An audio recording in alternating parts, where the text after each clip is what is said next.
Delhi police ने उस मामले का खुलासा कर दिया जिसने पूरे शहर को हिलाकर रख दिया था। 20 वर्षीय छात्रा पर कथित एसिड अटैक का दावा अब फर्जी साबित हुआ। पुलिस की जांच में पता चला है कि इस पूरे नाटक के पीछे छात्रा का खुद का परिवार था और इस साजिश का मास्टरमाइंड उसका पिता अकील खान था। Special CP law and order Ravindra Singh Yadav ने बताया है कि पुलिस ने अकील खान के पास से बरामद मोबाइल में जितेंद्र की पत्नी के 13 से ज्यादा अश्लील वीडियो और 50 से ज्यादा तस्वीरें बरामद की हैं। जांच में यह भी सामने आया है कि अकील खान इन फोटो और वीडियोस के जरिए जितेंद्र और उसकी पत्नी को ब्लैकमेल कर रहा था।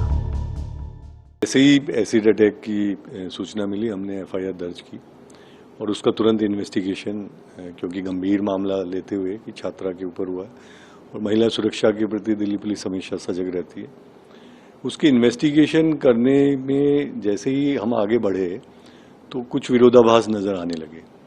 तो हमने और गहनता से उसकी अन्वेषण किया और पता चला कि काफ़ी हद तक वो कहानी झूठी है और जिन व्यक्तियों के ऊपर आरोप है वो मौके पे थे ही नहीं।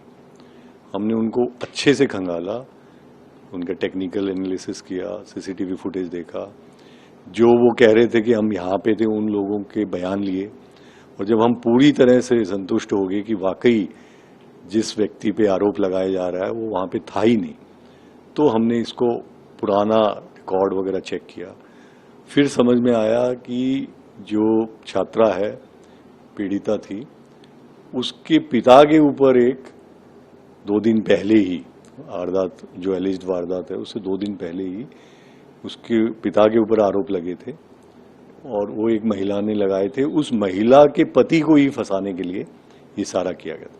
बल्कि केस की जो कंप्लेंट थी उसमें 3 लोगों के नाम थे, एक तो इस महिला के पति का और 2 और लोग जो छात्रा के दूर की रिश्तेदारी में भी है।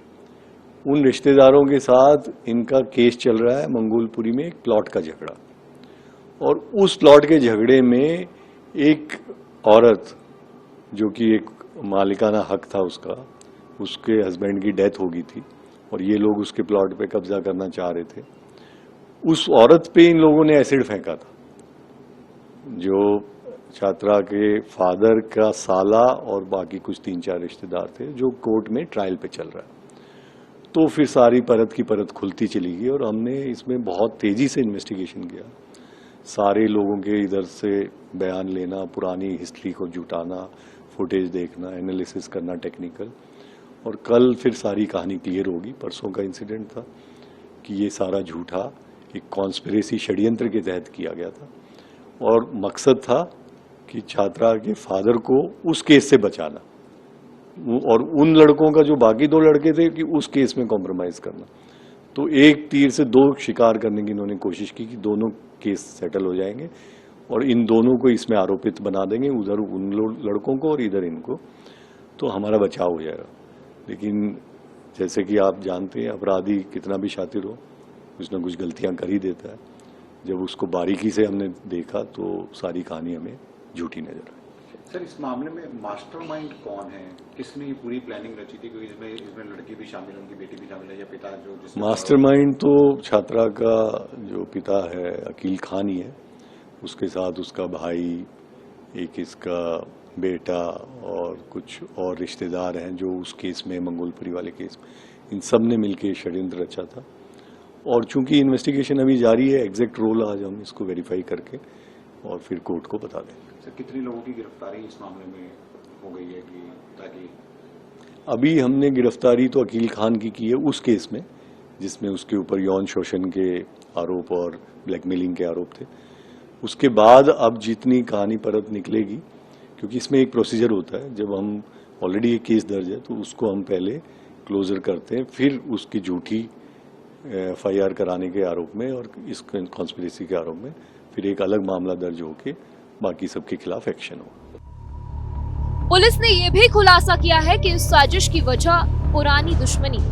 जितेंद्र की पत्नी ने पहले रेप और ब्लैकमेल का केस दर्ज करवाया था, जिससे नाराज होकर अकील खान और उसकी बेटी ने एसिड अटैक की झूठी कहानी रची। छात्रा ने दावा किया था कि जितेंद्र और उसके दो दोस्त ईशान और अरमान ने उस पर एसिड फेंका, लेकिन तकनीकी जांच से ये दावा गलत साबित हुआ।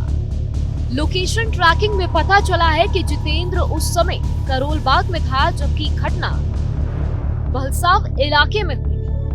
जांच में ये भी सामने आया है कि साल 2018 में छात्रा के परिवार ने इन दोस्तों की मां पर एसिड फेंका था, जिसके बाद उन लोगों ने अकील खान और उसके परिवार के खिलाफ केस दर्ज करवाया था। इस प्रकार ये पूरी साजिश पुरानी दुश्मनी और बदले की भावना से प्रेरित है। पुलिस ने ये भी बताया है कि छात्रा घर से टॉयलेट क्लीनर लेकर निकली थी, जिसे बाद में एसिड बताया गया। उसके बैग में एक और कुर्ती भी रखी थी, ताकि अगर पहली जल जाए तो दूसरी पहन सके और कहानी को सच जैसा दिखा सके। घटना के वक्त उसका भाई भी उसे कॉलेज छोड़ने गया था, यानी परिवार को पहले से ही पूरी जानकारी थी।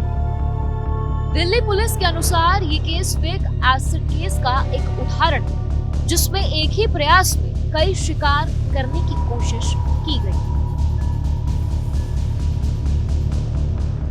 जहां भक्ति है हर शब्द में, कथाओं में छुपे हैं दिव्य रहस्य और ज्योतिष देता है जीवन को दिशा। धर्म से जुड़ी हर बातों को जानने के लिए हमारे चैनल स्तुति को सब्सक्राइब करें। चैनल पर जाने के लिए इस लिंक पर क्लिक करें।